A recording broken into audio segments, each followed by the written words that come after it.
Cinema ஒரு நல்ல மாற்றத்துக்குள்ள இருக்குன்னு நான் நினைக்கிறேங்க. முதல் விஷயம் கண்டென்ட் வந்து தாய்க்கிழவி மாதிரியான படங்கள், டூரிஸ்ட் ஃபேமிலி மாதிரியான படங்கள். சில நேரத்துல இந்த படம் ஏன் ஓடுதுன்னு நமக்கு ஒரு தெரியாம ஓடும். அதை விட்டுருவோம் நம்ம. ஆனா நல்ல நல்ல கண்டென்ட் உள்ள படங்கள் ஓடாம போயிருக்கு.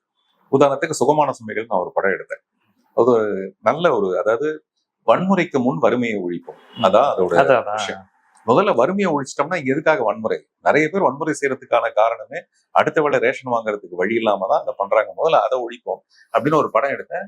நான் அடிக்கடி சொல்லுவாரு, குடும்பத்தோட பார்க்கணும்னு எடுத்த படம் என் குடும்பம் மட்டும்தான் பார்த்தது, வேற எந்த குடும்பமும் பார்க்கல. அதனால கிட்டத்தட்ட ஒரு 75 லட்சம் ரூபாய் என்னன்னு தெரியாத காலத்துல நான் நஷ்டப்பட்டேன். ஆனா அந்த மாதிரி படங்கள் இப்ப ஓட ஆரம்பிக்குது.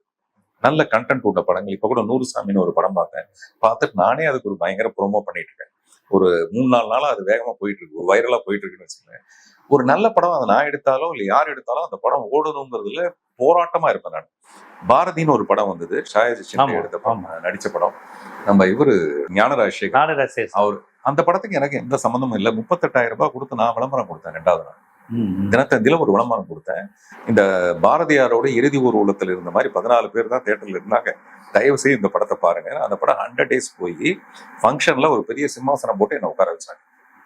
நான் சொல்றது வந்து நல்ல படங்கள் எப்படி இருந்தாலும் ஓடியே தரணும், அதுக்கு எல்லாரும் போராடணும்.